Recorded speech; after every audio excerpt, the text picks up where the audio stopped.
असंपूर्ण बोऊ को निरोड़े देखी मु केते थर पचारिछि बोऊ बापा कहीं आम उपर एत रागुंट आमको कौन भल पाती। बोऊ कहे नाई रे धन तो बापा सेमती सबुबले। नारिकेलर बाह्य खूब कठिन कर्कश किंतु अभ्यंतर अत्यंत सुस्वादु रसाड़ परी तुम बापा। उपरे राग भितरे सराग सबु पिलांकु भारी भल पाती। स्कूलरू फेरिबारे टिके डेरी होईगले पचारुथिबे मझिया फेरिलानी तू फेरिबा पर्यंत किछि समय छाड़ी बारंबार पचारुथिबे आसिलानी ना नाई। दांड दुआर को घर हेउथिबे मते पचारुथिबे डेरी हेबो बोली कहूतला कि मु रागरे बेले बेले कहे सी कौन आउ पिला होईची ताकू एते हेलाणी खोजुच सी एबे बड़ एकादश रे परा पढ़िलाणी। मो कथा शुणी बापा तोर हसी हसी कहती कौन कहल से बड़ होईगलाणी कोउटी बड़ तुम कोल ताकू परा निद हेउनी बड़ होईगला केउटी। बापा तुमर निज लोकंकर भूल को संभाळिबेनी रागरे बार कथा कहिबे तांको राग बेले केही जदि पाटी खोली तांको जवाब देला ताहेले कथा सरिला देखिबो तांकर उग्र रूप रागरे मुह लाल पड़ीजिवो किंतु सेई राग बेलटा पारी होई गले से खूब भल जहा कहिले मन देई शुणिबे भल मंद विचार करिवे सेथिपई सेई बेले मु तुनी पड़े नहले आउ केते कथा कहिजिवे पाटी को जहा आसिला। राग बेले मध्याह्न सूर्यंक परी तेजियान कर्कश किंतु शयन रे से खूब शांत स्निग्ध और कोमल।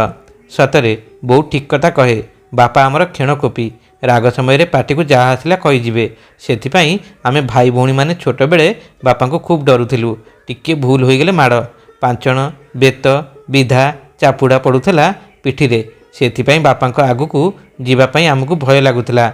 आमे सबु बड़ हेलु एबे समस्ते बाहासाहा हेलुणी तथापि आमे बापा आगे ठिया होई कथा कहि पारुना डरपणटी मनरे घर करिछि। बापा सिना तांको पिलामानक पई कड़ा मिंजासर लोकटिए किंतु गाँ लोकों आखिरे से जड़े सरल आउ निरीह मनीषटीए।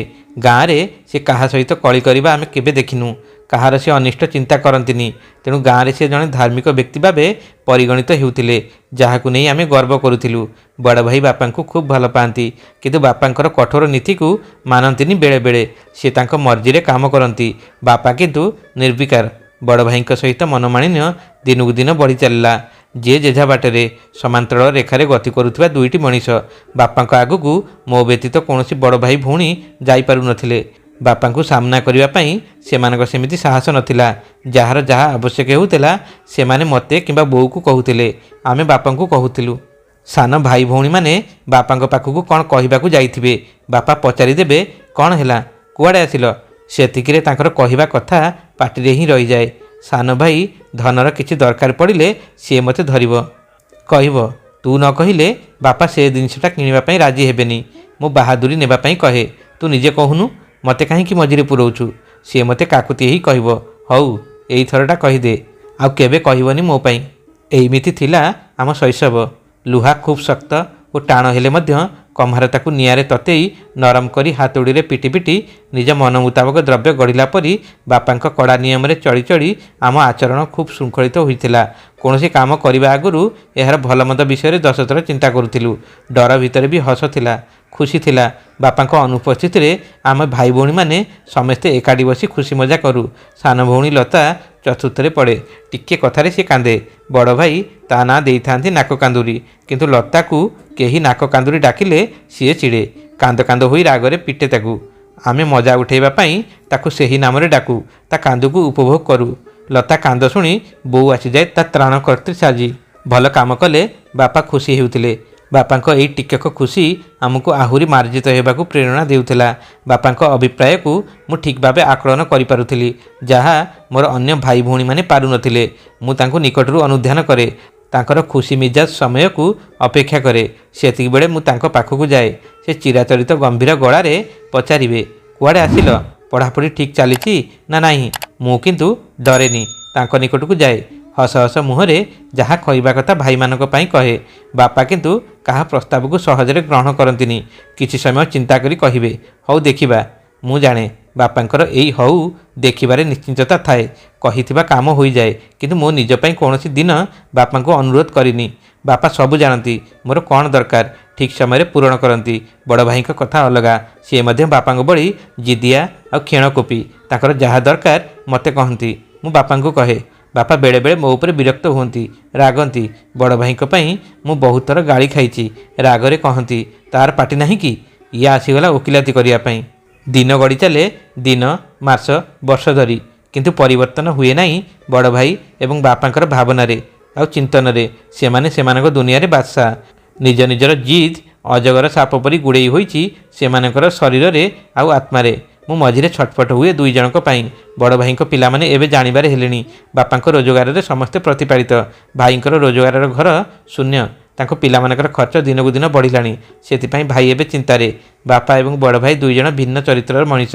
ବାପା କହନ୍ତି, ଆମେ ଚାଷୀ ପୁଅ, ଘର ବାରି ବିଲ ଦେଖିଲେ ପେଟ ଅପୋଷା ରହିବନି। ଧୀର ପାଣି ପଥର କାଟେ। ବଡ଼ ଭାଇଙ୍କ ଇଚ୍ଛା ସେ ବେପାର କରିବେ, ରାଜନୀତି କରିବେ, ବହୁତ ରୋଜଗାର କରିବେ, ଅଳ୍ପ ଦିନରେ ବଡ଼ ଲୋକ ହେବା ତାଙ୍କର ସ୍ୱପ୍ନ। ବଡ଼ ଭାଇଙ୍କର ସ୍ୱପ୍ନ ସାକାର ହୁଏନି। ବ୍ୟବସାୟରେ କ୍ଷତି, ରାଜନୀତିରେ ମଧ୍ୟ ଉଧେଇଲେନି। ପୁରୁଣା ଓ ନୂଆ ଭାବନା ମଧ୍ୟରେ ସଂଘର୍ଷ। ନିମ୍ନ ମଧ୍ୟବିତ୍ତ ପରିବାର, ଜଣକ ରୋଜଗାରରେ 10 ଜଣ ଚଳିବା କାଠିକର ପାଠ। ନା ସହି ହେଉଛି ନା କହି ହେଉଛି। ବାପାଙ୍କ ଇଚ୍ଛା ଭାଇ ତା ସଂସାର ନେଇ ଅଲଗା ରହୁ। ସିଏ ମୋତେ କେତେଥର କହିଛନ୍ତି। ସିଏ ତ ନିଜେ କିଛି କରୁନି, ଘର ବିଲବାଡ଼ି ନାଁ ଧରୁନି, ଲଫଙ୍ଗା ହୋଇକି ବୁଲୁଛି। ତାକୁ ଏ ପର୍ଯ୍ୟନ୍ତ ପୋଷୁଥିଲି, ଏବେ ତା ସହିତ ତା ପିଲାମାନଙ୍କୁ। ସେମାନଙ୍କର ଖାଇବା ପିଇବା ପାଇଁ ଖର୍ଚ୍ଚ ହେବ ନା ନାହିଁ? ଏତେ ବଡ଼ ବୋଝ ମୁଁ ବୋହି ପାରିବିନି। କେତେଟା ଟଙ୍କା ଦରମା ପାଉଛି ଯେ ଏତେ ବଡ଼ ସଂସାର ସମ୍ଭାଳିବି? ମୁଁ ଓ ବୋଉ ବଡ଼ ଭାଇ ପଟ ହେଉ, ବାପାଙ୍କୁ ବୁଝାଉ। ବୋଉ କହେ, କାହିଁକି ବ୍ୟସ୍ତ ହେଉଛ? ସେ ରୋଜଗାର କରିବନି କି? ବାପାଙ୍କର ବିଶ୍ୱାସ ତୁଟି ଯାଉଛି ଦିନକୁ ଦିନ। ନିଜେ ଜଳୁଛନ୍ତି ଭିତରେ ଭିତରେ ଅଭାବ ସଂସାରକୁ ନେଇ। ଭବିଷ୍ୟତ କଥା ଚିନ୍ତା କରୁଛନ୍ତି। ଦୁଇ ଝିଅଙ୍କର ବାହାଘର ହେବ। ବଡ଼ ଝିଅ ପାଇଁ ଏବେ ବାହାଘର ଦେଖାଦେଖି ଚାଲିଛି। ବଡ଼ର ସରିଲେ ସାନ କଥା। ଇଆଡ଼େ ଚାକିରି ସରି ଆସିଲାଣି। ରାତିରେ ନିଦ ହେଉନାହିଁ ଭଲ ଭାବେ ଏବେ ବାପାଙ୍କୁ। ଅପରାହ୍ନର ଛାଇ ପରି ବଢ଼ି ବଢ଼ି ଚାଲିଛି ଚିନ୍ତା। ମୁଁ ଲକ୍ଷ୍ୟ କରୁଛି ବାପାଙ୍କୁ। ସିଏ ଏବେ ଚୁପଚାପ ହୋଇଗଲେଣି। ଆଗ ପରି ବିରକ୍ତ ହେଉନାହାନ୍ତି। ମୋତେ ଡର ଲାଗୁଛି, ଏହା ବିସ୍ଫୋରଣର ସଂକେତ ନୁହେଁ ତ? ମୁଁ ଅବା କ'ଣ କରିପାରିବି? ମୋର କିରାଣୀ ଚାକିରି, ଘାସକୁ ମୋଟ ଗଛକୁ ଛୋଟ। କେତେ ଅବା ଦରମା? ଘରଠାରୁ ଦୂରରେ ଚାକିରି ସ୍ଥାନ ହୋଇଥିବାରୁ ଘର ଭଡ଼ା ସହିତ ବାହାର ସ୍ଥାନରେ ପରିବାର ପ୍ରତିପୋଷଣ କରିବା କଷ୍ଟ। ଯେନେତେନ ପ୍ରକାରେ ଚଳିବା କଥା ନିଜ ପିଲାପିଲିଙ୍କୁ ନେଇ। ତଥାପି ସାଧ୍ୟ ମତେ ନିଜ ଖର୍ଚ୍ଚରୁ କାଟି ପ୍ରତି ମାସରେ ଘରକୁ କିଛି ଟଙ୍କା ପଠାଏ ବାପାଙ୍କ ବୋଝକୁ ଟିକେ ହାଲୁକା କରିବା ପାଇଁ। ଏଥିପାଇଁ ମଧ୍ୟ ଆମ ସ୍ୱାମୀ ସ୍ତ୍ରୀଙ୍କ ମଧ୍ୟରେ ବେଳେବେଳେ ମୁହଁ ଫୁଲାଫୁଲି ହୁଏ। ଆଜିକାଲି ଭାଇ ବିଳମ୍ବିତ ରାତ୍ରିରେ ଘରକୁ ଫେରୁଛନ୍ତି। ସେତେବେଳକୁ ଘରେ ସମସ୍ତେ ଖାଇସାରିଥିବେ। ପିଲାମାନେ ଶୋଇପଡ଼ିଥାନ୍ତି। ନୂଆ ବୋଉ ଚାହିଁ ରହିଥାନ୍ତି ତାଙ୍କ ଆଗମନକୁ। ବାପା ବୋଉଙ୍କ ଆଖିକୁ କୋଉ ଅବା ନିଦ ଆସେ? ସେମାନେ କଡ଼ ଲେଉଟାଉଥିବେ ବିଛଣାରେ। ବଡ଼ ଭାଇ ଖାଇ ବସନ୍ତି। ନୂଆ ବୋଉ ଅବଶ କଣ୍ଠରେ କ'ଣ ଧୀରେ କରି କହନ୍ତି, ଯେମିତି ଘରେ କେହି ଶୁଣିପାରିବେନି, କାହାର ନିଦ୍ର ଭଙ୍ଗ ନ କରିବା ପାଇଁ। ମୁଁ ମଧ୍ୟ ଶୋଇନଥାଏ ଯେଉଁଦିନ ଘରେ ଥାଏ। ନିଶୂନ ରାତିରେ ବେଳେବେଳେ ଖୁବ୍ କ୍ଷୀଣ ଗୁଁ ସୁଁ ଶବ୍ଦ ଶୁଭେ ନୂଆ ବୋଉଙ୍କର। ଦିନେ ସମସ୍ତଙ୍କୁ ବିସ୍ମିତ କରି ବଡ଼ ଭାଇ ଘରୁ କୁଆଡ଼େ ଚାଲିଗଲେ ପ୍ରଭାତରୁ। ସକାଳ ଯାଇ ସନ୍ଧ୍ୟା ହେଲା, ଚାହିଁ ଚାହିଁ ଫେରିଲେନି। ଘରେ ଭାବିଲେ ବୋଉ କୁଣିଆ ଘର କି କେଉଁ ସାଙ୍ଗ ଘରକୁ ଯାଇଥିବ। ଫେରିବନି କି? କାମ ସାରି ଦିନେ ଗଲା, 2 ଦିନ ଗଲା, ଭାଇ ଆଉ ଫେରିଲେନି। ଘରେ କାହା ପାଟିକୁ ଖାଦ୍ୟ ଯାଉନଥାଏ। ସମସ୍ତେ ଆଶଙ୍କିତ। କୁଆଡ଼େ ଗଲା? ମାମୁଁ ଘର, ମଉସା ଘର, ପିଇସି ଘର ଏବଂ ଅନ୍ୟ ସମସ୍ତ ବନ୍ଧୁବାନ୍ଧବ ଗାଁକୁ ଯାଇ ସାନ ଭାଇ ଖୋଜି ଆସିଲା। କେଉଁଠି ମିଳିଲେନି। ଦିନ ଗଡ଼ି ଚାଲିଲା, ହେଲେ ଭାଇ ଆଉ ଫେରିଲେନି। ତାଙ୍କ ଫେରିବା ବାଟକୁ ସମସ୍ତେ ଚାହିଁ ରହିଛନ୍ତି। କେତେ ଜ୍ୟୋତିଷ, ଠାକୁର ଆଉ ଠାକୁରାଣୀଙ୍କ ପାଖକୁ ଯାଇ ଯାଇ ବୋଉ ଓ ନୂଆ ବୋଉ ହାଲିଆ ହେଲେଣି। କିଏ କେତେ ପ୍ରକାର କହନ୍ତି, ସେ ଅମୁକେଇ ଦିଗରେ ଅଛି, ତାକୁ କେହି ବଶ କରି ରଖିଛି, ଗୁଣି କରି ରଖିଛି, ଇତ୍ୟାଦି ଇତ୍ୟାଦି କେତେ କଥା। ଜ୍ୟୋତିଷ ଜାତକ ଦେଖି ଗଣନା କରି କହିଲେ, ରାହୁଦଶା ପଡ଼ିଛି। 4 ସଂକ୍ରାନ୍ତି ଗାଁ ଠାକୁରାଣୀଙ୍କ ପାଖରେ ପଣା ଦିଅ, ଦୀପ ଧୂପ ଦିଅ। ମା ଚାହିଁଲେ ଫେରେଇ ଆଣିବ ବନ୍ଧନରୁ। ଗୁଣିଆ ଜ୍ୟୋତିଷ ଯାହା ଯାହା କହନ୍ତି ବୋଉ ଓ ନୂଆ ବୋଉ ପାଳନ କରନ୍ତି ନିଷ୍ଠାର ସହିତ। କେତେ ଦିଅଁ ଦେବତା ଓଷା ବ୍ରତ କରନ୍ତି, ମାନସିକ କରନ୍ତି, ଆଶା କାଳେ ଫେରିଆସିବ। ଦିନ ମାସ ବର୍ଷ ଗଡ଼ି ଚାଲିଲା। ଏବେ 16 ବର୍ଷରୁ ଅଧିକ ହେଲାଣି। ଭାଇଙ୍କର ପୁଅ ଝିଅ ବାହାସାହା ହେଲେଣି। ତଥାପି ବୋଉ ଏବଂ ନୂଆ ବୋଉଙ୍କର ଓଷା ବ୍ରତ ମାନସିକ ସରୁନି। ସେଇମିତି ବର୍ଷ ବର୍ଷ ଧରି ଚାଲିଛି। ବିଶ୍ୱାସ କାଳେ ଫେରିଆସିବ। ବଡ଼ ଭାଇ ନିରୁଦ୍ଦିଷ୍ଟ ହେଲା ପରେ ବାପାଙ୍କର ସମ୍ପୂର୍ଣ୍ଣ ପରିବର୍ତ୍ତନ। ବାଘ ଭଳି ଗର୍ଜନ କରୁଥିବା ଲୋକଟା ବିଲେଇ ପିଲା ପରି ନସର ପସର ହେଉଛି। ସରକାରୀ ଚାକିରିରୁ ଅବସର ନେଲା ପରେ ସେ ଆହୁରି ଭାଙ୍ଗି ପଡ଼ିଛନ୍ତି। ସବୁବେଳେ କ'ଣ ନା କ'ଣ ଭାବୁଥିବେ, ବସିଥିବେ ତ ବସିଥିବେ। ସମୟର ଝଡ଼ ବତାସରେ ବିଧ୍ୱସ୍ତ ହୋଇଯାଇଥିବା ବୃକ୍ଷଟିଏ ପରି ଜଣାପଡ଼ୁଛନ୍ତି। ଭାଇ ଭଉଣୀମାନଙ୍କର ବାହାଘର ସରିଲା। ତାପରେ ବଡ଼ ଭାଇଙ୍କ ପୁଅ ଝିଅଙ୍କର ମଧ୍ୟ ବାହାଘର ସରିଲାଣି। ସବୁ ଜଞ୍ଜାଳ ତୁଟିଗଲା। ସବୁ ସତ୍ତ୍ୱେ ମୁଁ ବାପାଙ୍କୁ ଲକ୍ଷ୍ୟ କରୁଛି। ସେ ଉଦାସ ଆଉ ଅସମ୍ପୂର୍ଣ୍ଣ ଜଣାପଡ଼ୁଛନ୍ତି। ମନରେ ସରସତା ନାହିଁ, କିନ୍ତୁ ହଜେଇ ଦେଇଥିବା ଭଳି ମନେ ହୁଅନ୍ତି। सी खोजुंट हरई देथिबा से अपूर्व जिनिसटू मने मने जीवनर शेष समय पर्यंत तांकर खोजिबा बंद होइनी। मु केते थर देखुची विलंबित रात्रिर गाढ़ अंधकार घरर अगणार पड़िथिबा चेयर बसी निर्विकार भाव निर्निमेष नयन चाही रही आकाश को। मु निदरू उठिले बापा पाखक जाए पचारे बापा शोइन जे बहुत राति हेलानी एठी एका एका कौन करुछ ए निशुन रात्रि रे देह ठीक अच्छी तो से दीर्घ श्वास छाड़ी कहती नाई रे देह फा ठीक अच्छी केते आउ शोइबी रे पुओ अवसर पर समय सरुनी कौन आउ करी एठी निरोड़ारे किछि समय बसी पड़िले टिके भल लगुची तू जा शोइपड़ मो पई व्यस्त हना। मु जाने भूलेबा पई बापा एक कथा कहउचंती मु जाने तांको असहायता दग्धभूत हेबार कारण तांको आखि आ आत्मा कौन खोजुची क्या झुरी होउचंती अस्तगामी सूर्यंग परी तांको आभा मौड़ी जाउची दिन को दिन। मु तांको हाथ धरी कहे बापा आस जीवा शोइबा बेसी राति हेलाणी परा सी कहिबे हौ चाल शोइबा तू कहीं बुढ़ाटा पे एते चिंता करुचु मु एई अच्छी एई नाही पाचिला आंब केतेबेले झड़ी पड़बी किए जाने सतु सत बापा चलीगले रोग वैराग्य किछि नाही शोइथिले रातिरे खाई पी सकाळु नाहंती बड़ भाई अनुपस्थित रे सब कार्य मते करबाकू पड़िला बापा को मुखाग्नि देबाठारू द्वादश क्रिया पर्यंत सबु पर्वपर्वाणी रे बो बड़ भाई को मन पकाई कांदे कांदी कांदी कहे बुनुथिले ए काम सब सी करिथांता सान भाई भौणी और बड़ भाई पुओ झील बाहाघर रे खुशी हेबा बदल रे बो कांदे ता देखा देखी नुआ बो बापा थिला बेले सी एथुरु बाद पड़ती सी सीना बो परी पाटी करी कांदंतिनी किंतु तांको मुह भारी कांदुरा कांदुरा देखा जाए विषादर कला बादल मुंड पिटंती घर भितरे हस खुशीर कागज डंगा भासी जाए कहीं केते दूर को। मु सेथिपाई बेले बेले बो उपरे रागे कहे कहीं ए खुशी दिन में दुख को मने पकाउछु से लुहभर्ती आखिरे कहे कौन करिबी रे पुओ ए पोड़ा मन को जेते बुझेइले मध्य सी बुझुनी अजाणतरे आखि को लुहा आसुची जानिपारुनी बुढ़ी हेलाणी। मु मध्य बेले बेले भावप्रवण हो जाए बापा बोऊ नुआ बोहू असहायता निष्ठुर भाव मते दुर्बल करती कलबल करती बारंबार मो धैर्य को निष्प्रभ करने को चेष्टा करती तिल तिल करी मते दग्ध करती लुचेई लुचेई आखि लुह पोछे ए सब कथा एबे देहसुआ हो गलानी भाईंकर पुओ चाकरी करी बाहासाहा हेलानी तार पिलाछुआ हेलेनी झियो मध्य सुखरे संसार करुची सबु सत्वे बोऊ और नुआ बोऊ केतेबेले खुशी हेबार मु देखिनी किंतु किछि गोटे अभाव परिलिखित हेउची तांको पाखरे बड़ भाई घर छाड़बार 12 वर्ष पर गाँवर कुटुंब कहिले नियम अनुजाई आमे सुधी हेबू सेमानक कथा शुणी बोऊ नुआ बोऊ कांदिले बापा कहिले सुधी हेबा दरकार नाही पुओ तो मोर मरी जाइनी कुआड़े चली जाइछि बापा कथा किए अमान्य करंतिनी कुटुंब समस्ते चुप रहिले बापा मृत्यु पर बोऊ मध्य बेसी दिन रहिलानी से ता बाटरे चलीगला बोऊ थिला बेले नुआ बोऊଙ୍କ दुखरे दुखी हेउतिला परस्पर सहाय हेउतिले हेले एबे नुआ बोऊ एका पुओ विदेश रे झील तार शाशुघरे घरटा भितर एका एका कौन बा करेंगे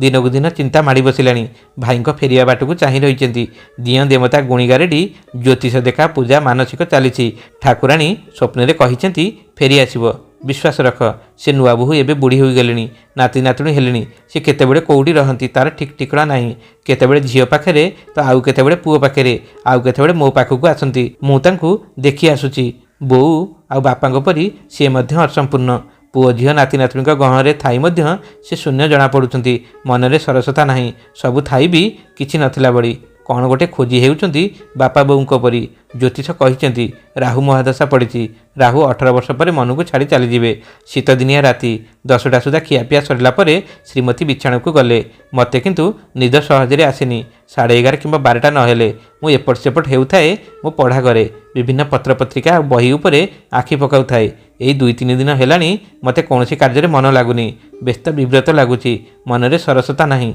क्यों एक अजणा चिंतार मु घारी हेउची गेट को लगी मो पढ़ा घर गेट और घर कबाटर ताला पड़ी थाए राति 10टा पूर्व केवल खोला थाए मो पढ़ा घर झरकाटी झरका पाखक लगी मो पढ़ा टेबुल सेठी स्टूल उपर बसिले मुख्य फाटक दे कहीं आसिले देखी हुए क्वार्टर आगे कारटे आसी रहिला सौम्यकांत युवक जड़े कारु ओह्लेले ठिया होई मो क्वार्टर आड़ को अनिच्छा कले छोट छोट पाउंड पकई आसिले क्वार्टर आड़ को राति होइतिले मध्य स्ट्रीट लाइटर उज्जवल आलोक सब परिष्कार देखा जाउतिला युवक को देखी मु विस्मित हेली भावना पड़गली मो पुतुरा अभय एवं तो विदेश में संध्या बेले वीडियो कॉलिंग मो सहित कथा होता ता बोऊर स्वास्थ्य विषय में विशद भाव आलोचना करथिला ए युवक किंतु किए मुहटी देखा ठीक अभय परी लगुच उच्चतार सामान्य छोट निरीखी न देखले जानी हेबनी चाली किंतु बड़ भाई परी मो देहरे बिजुड़ी खेलीगला मु कौन एसबू देखुची स्वप्न नुहे तो मु प्रकृष्टित हेली ସନ୍ଧିହାନ ଦୃଷ୍ଟି ନିକ୍ଷେପ କଲି ଯୁବକଙ୍କ ଆଡ଼କୁ। ଝରକା ପାଖରେ ମୋତେ ବସିଥିବାର ଦେଖି ମୋ ଆଡ଼କୁ ଆସିଲା ସିଏ। ମୋତେ ନମସ୍କାର କରି କହିଲା, ଆପଣ ଧରଣୀ ସାହୁ ତ? ତା ପାଟିରୁ ମୋ ନାଁ ଶୁଣି ମୁଁ ଚମକି ପଡ଼ିଲି। ତା ମୁହଁକୁ ଚାହିଁ ରହିଲି। ସେ ହ୍ୟାଣ୍ଡବ୍ୟାଗ୍ରୁ ଏକ ପୋଷ୍ଟକାର୍ଡ଼ ସାଇଜ୍ର ପୁରୁଣା ଆଉ ମଇଳା ଫଟୋ ବାହାର କରି ଦେଖାଇଲା ମୋ ମନର ଦ୍ୱନ୍ଦ୍ୱ ଦୂର କରିବା ପାଇଁ। ମୁଁ ବିସ୍ମୟାବିଭୂତ ହୋଇଗଲି। ବଡ଼ ଭାଇ ସହିତ ମୁଁ ଉଠାଇଥିବା ପିଲାଦିନର ଫଟୋ। ସେ 45 ବର୍ଷ ତଳର କଥା। ଗାଁ ପାଖ 10 ଦୋଳ ମିଳନ ଯାତ୍ରାରେ ଭାଇ ସହିତ ସେ ଫଟୋଟି ଉଠାଇଥିଲି। ମୁଁ ପିଲାଦିନର ସ୍ମୃତି ପୋଖରୀରେ ପହଁରିବାକୁ ଲାଗିଲା। ମୁଁ ଭାବନାରେ ପୂର୍ଣ୍ଣଚ୍ଛେଦ ପକାଇ ସେ କହିଲା, ଏ ହେଉଛି ମୋ ବାବାଙ୍କ ସହିତ ମୋ ଦାଦାଙ୍କ ଫଟୋ। ମରିବା ପୂର୍ବଦିନ ଏ ଫଟୋଟି ସହିତ ଏ ଘର ଠିକଣା ଦେଇ କହିଥିଲେ, ଏ ହେଉଛି ମୋ ସାନ ଭାଇ, କଟକରେ ଚାକିରି କରେ। ଅନେକ ଦିନ ବିତିଗଲା। ସେମାନଙ୍କ ସହିତ ତୁମର ପରିଚୟ କରାଇ ପାରିଲିନି। କିନ୍ତୁ ମଲା ପରେ ତା ପାଖକୁ ଯିବ, ଦେଖା କରିବ, ମୋ ମୃତ୍ୟୁ ଖବର ଦେବ। 2 ଦିନ ତଳେ ସେ ଦେହତ୍ୟାଗ କରିଛନ୍ତି। ଆଜି ହେଉଛି ତୃତୀୟ ଦିନ। ମୁଁ କ'ଣ ଅବା ଉତ୍ତର ଦେବି? କିଂକର୍ତ୍ତବ୍ୟ ବିମୂଢ଼ ହୋଇଗଲି। ମନେ ମନେ ଭାବିଲି, କାହିଁକି ପୁଣି ଜଞ୍ଜାଳରେ ଘାଣ୍ଟି ହେବି? ଜୀବନ ଥିଲାବେଳେ ଯେଉଁ ଲୋକ ବାପା, ମା, ଭାଇ ଭଉଣୀ, ସ୍ତ୍ରୀ, ପୁଅ ଝିଅଙ୍କୁ ଭୁଲିଯାଇ ଅନ୍ୟ ଏକ ସଂସାର କରିପାରିଲା, ଯାହାର ଫେରିବା ବାଟକୁ ଚାହିଁ ଚାହିଁ ବାପା ବୋଉ ଅଶାନ୍ତି ଓ ନିରାଶାରେ ଆଖି ବୁଜିଦେଲେ, ତା ପାଇଁ କାହିଁକି ଆଉ ମନ ବଳେଇବି? ଯେଉଁ ନୂଆ ବୋଉ ଭାବିଛନ୍ତି ତାଙ୍କ ସ୍ୱାମୀ ନିଶ୍ଚୟ ଫେରିଆସିବ, କାହିଁକି ତାଙ୍କ ଆଶା ଭାଙ୍ଗିବି? ବୋଉର ବୈଧବ୍ୟ ଦେଖୁଛି, ନୂଆ ବୋଉଙ୍କୁ ସେ ବେଶରେ କାହିଁକି ଦେଖିବି? ମୁଁ ଦୃଢ଼ତାର ସହିତ କହିଲି, ନା, ମୁଁ ଧରଣୀ ସାହୁ ନୁହେଁ, ମୁଁ ପରିତୋଷ ପାତ୍ର। ମୋ ପୁଅ ବିକାଶକୁ ଏ ସରକାରୀ ଗୃହଟି ଆବଣ୍ଟିତ ହୋଇଛି ଏବେ। ଆମ ଆଗରୁ ବୋଧେ ସେ ବାବୁ ଏ ଘରେ ରହୁଥିଲେ। ସିଏ କିନ୍ତୁ ମୋ ମୁହଁକୁ ନିରେଖି ଚାହିଁଥାଏ। ବୋଧେ ଫଟୋ ସହ ସାମଞ୍ଜସ୍ୟ ଅଛି କି ନାହିଁ ମନରେ ନିକିତିରେ ତଉଲୁଥିଲା। କୋଉ ବା ଚିହ୍ନିପାରିବ? 45 ବର୍ଷ ତଳର ଧରଣୀ ଆଉ 60 ବର୍ଷର ବୃଦ୍ଧ ଧରଣୀ ଭିତରେ ବହୁତ ତଫାତ୍। ମୋ ଦୃଢ଼ତା ଆଗରେ ସେ ବୋଧେ ହାର ମାନିଲା। ମୋ କଥାକୁ ବିଶ୍ୱାସ କଲା। ମୋତେ ପୁଣି ପଚାରିଲା, ଆପଣ ଜାଣନ୍ତି କି ତାଙ୍କ ଠିକଣା? ସେ ଏବେ କେଉଁଠି ରହନ୍ତି? ମୁଁ ଟିକେ ସହଜ ହୋଇ କହିଲି, ସହରରେ ସରକାରୀ ଚାକିରିଙ୍କର ଅବସର ପରେ ସେମାନଙ୍କର ଠିକଣା ମନକୁ ମନ ହଜିଯାଏ। କେହି ସେମାନଙ୍କର ଠିକଣା ରଖନ୍ତିନି। ମୋ କଥା ଶୁଣି ସିଏ ବୋଧେ ନିରାଶ ହେଲା। ଭଗ୍ନ ମନରେ ଆଉଥରେ ଚାହିଁ ମୋତେ ପଛ କରି ଫେରିଗଲା କାର୍ ପାଖକୁ। ମୁଁ ଚାହିଁ ରହିଥାଏ ତାକୁ ଅପଲକ ନୟନରେ, ଛାତିରେ ଛାତିଏ ବେଦନାକୁ ଚାପି ରଖି। କାର୍ ମାଡ଼ି ଚାଲିଲା ଆଗକୁ, ସମ୍ପର୍କର ସୂତା ଖିଅକୁ କାଟି। ମୁଁ ଝରକା ବନ୍ଦ କରି ଭାରି ମନରେ ବସି ପଡ଼ିଲି ଷ୍ଟୁଲ୍ ଉପରେ। ମୋ ସ୍ତ୍ରୀ କୁନି କବାଟ ପାଖରେ ଠିଆ ହୋଇଛନ୍ତି କେତେବେଳୁ ମୋ ଅଜାଣତରେ। ପାଖକୁ ଆସି ଆତଙ୍କିତ ହୋଇ କହିଲେ, କିଏ ଆସିଥିଲେ? କାହା କଥା ପଚାରୁଥିଲେ? ବଡ଼ ଭାଇଙ୍କ ପାଟି ପରି ଶୁଭୁଥିଲା। ମୁଁ କଥା ବାଆଁରେଇଲି। କହିଲି, ସେ କିଛି ନୁହେଁ, ଭୁଲ ଲୋକର ଠିକଣା ଖୋଜୁଛି। କୁନି କହିଲେ, ସେ କାହିଁକି ଭୁଲ ଠିକଣାକୁ ଆସିବ? ମୁଁ ସବୁ ଶୁଣିଛି। କାହିଁକି ଆଜି ମିଛ କହିଲ? କେବେ ତ କୁହନା। ମୁଁ ଦୀର୍ଘଶ୍ୱାସ ଛାଡ଼ି କହିଲି, ଯେଉଁ ମିଛରେ ପ୍ରବଞ୍ଚନା କିମ୍ବା ପାପ ନାହିଁ, ସତ କହି କାହିଁକି ଆଉ କାହାର ବିଶ୍ୱାସ ତୁଟେଇବି? বন্ধুগণ, আশা করছু আপনার এই কাহিনীটি নিশ্চয় পছন্দ আসিথিব। কাহিনীটি পছন্দ আসিলে আমার এই চ্যানেলকে লাইক এবং শেয়ার করে দিয়ন্তু। হ্যাঁ, যদি আমার এই চ্যানেলকে নূয়া করে আসিছন্তি, চ্যানেলটিকে সবসক্রাইব করিবা সঙ্গে সঙ্গে বেল আইকনକୁ দবাই অল বটনটিକୁ চিপি দিয়ন্তু। যেতেবেলে বি এইভଳି ভিডিও ଆମ ଚ୍ୟାନେଲରେ ଆସିବ, ସର୍ବପ୍ରଥମେ ଆପଣମାନଙ୍କ ପାଖକୁ ନୋଟିଫିକେସନ ଯିବ। ପୁଣି ଦେଖା ହେବ ଆଗାମୀ ଭିଡିଓରେ ଆଉ ଏକ ନୂଆ କାହାଣୀକୁ ନେଇ। ସେତେବେଳେ ପର୍ଯ୍ୟନ୍ତ ରହୁଛୁ। ଜୟ ଜଗନ୍ନାଥ।